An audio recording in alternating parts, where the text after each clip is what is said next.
Okay. I think it's going to be easier to see how all this stuff works if you can see the staff. So, okay, here we go. Here is a staff. I'm actually going to do it on a white background instead. Okay, and here's my best staff. 1 line, 2, 3, 4, 5. Cool. And then a little doop, doop, doop, doop. Beautiful. Okay, so here's our staff. And there's no key signature, which means this is in C major. C major. Hooray. We're going to do C major this time instead of E flat major because I think it's easier. So we're just going to do the C major scale, and that's what we're going to base the diatonic harmony thingy off of. So here we go. Our first note is going to be C. I'm going to draw a ledger line there so we can put the C in. So C. There you are. Boom. C. Then we have D. Then we have E. Then we have F. Then we have G. Then we have A. And then we have B. And then it would just repeat after that. So that is our C, D, E, F, G, A, B. And then C would be right here. That other C. But we're just going to ignore that other C for now. So now you are looking at the C major scale. That's what it looks like when you write it on the staff. So there it is. C, D, E, F, G, A, B, C. Simple, right? Okay, there it is in another octave. Now, we were talking about harmony, right? So how do we build chords off of this scale? Same thing, just in the bass. So C, D, E, F, G, A, B, C. Well, all we do is stack thirds. So we got our C, D, E, F, G, A, B. And this is going to be the basis for our 1 chord, which is C. We write it in Roman numeral notation. And our 2 chord, which is D. Our 3 chord, which is E. 4 chord, which is F. 5 chord, which is G. 6 chord, which is A. And our 7 chord, which is B. Now, the reason I wrote them like this is because a capital means that it's a major chord. So this is C major. Lowercase means that it's a minor chord. So this is D minor. That would make this E minor, right? The 4 chord would be F major. The 5 chord would be G major. The 6 chord would be A minor. And the 7 chord is that funky one. It would be B diminished. So I'm going to write that below here too. C major, D minor, E minor, F major, G major, A minor, and B diminished. Cool. So now we know what chords go with those notes, right? And how do we get the chords from that? Well, you just stack thirds. So those are your root notes for all those chords. In C major, so you just stack thirds. So if we want to make C major, the 1 chord, stack a third here, and you're 2/3 of the way to your triad.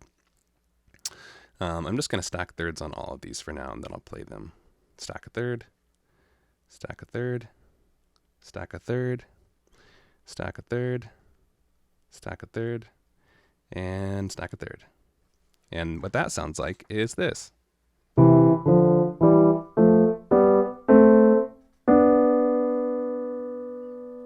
Cool. It's already getting to almost be a chord. So let's stack another third. Now it's a C major triad in root position. Stack another third on the D minor, and look at that, D, F, A. There's your 2 chord, D minor triad. Stack a third here, boom, E minor triad. Stack a third here, F, A, C. There's your 4 chord. Stack a third here, and you got your G, B, and D, which is your G major 5 chord. Stack a third there. Now you have A, C, E. Sorry. There it is, which is A minor, your 6th chord. And then your funky one, the B diminished triad, B, D, F.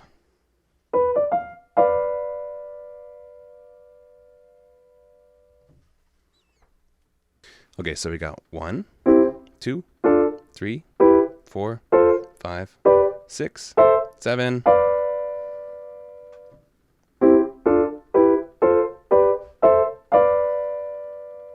That's just what's written there. But those are your diatonic triads of C major. 2, 2, 2, 2, 5, 1. Cool. So that's fun. Now you can do all that. But also, here's another cool thing, is if you wanted to make those chords sound even nicer, like the kind of chords you hear in jazz and stuff, all you have to do is stack another third. Now this chord, the 1 chord, becomes C, E, G, B, a major 7th chord. That's nice. Okay, just keep stacking them. This one is D, F, A, C. So we add another third here, the C. Now you have your 2 chord that's a 7th, which is D minor 7. That's nice. E, G, B, D, E minor 7. F, A, C, E, F major 7. Okay, now this one, the 5 chord, when we add this one, we get G, B, D, F, which is a dominant 7th chord. And then for our last one, B, D, F, A, a really spicy half diminished 7. And we would actually need to add a ledger line up there because it went off. So, doop, perfect. Cool. So now that became, excuse me. So now this is, I'll just write it here. C major 7, D minor 7, E minor 7, F major 7. Sometimes major is just written as a triangle. G7, that's G dominant 7. If you just see G7, that, oh shoot, no, you stop recording? Oh, you're still going, okay. Then A minor 7, and then that weird B minor 7 with a flat 5, also called B half diminished 7. You could write it either way. So yeah, there's those, and those sound like this.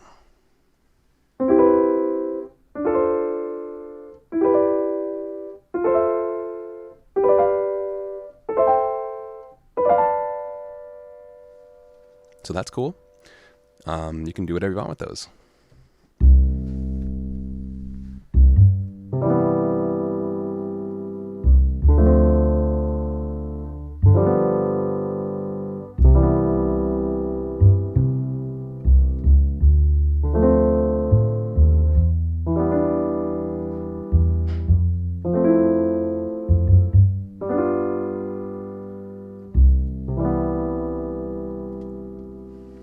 That's just those chords. And if you want to get crazy with it, you could even add beyond that and get things like a C major 7 with an add 9, which would be like this. Add another one, another third, and then it would become this.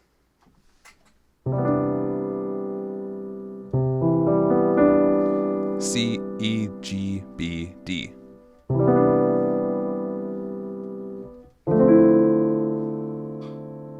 And that's a D minor 9, the 2 chord. Back to the 1. So that's cool. Yeah. So you can do whatever you want with those. And these are just all of these chords in root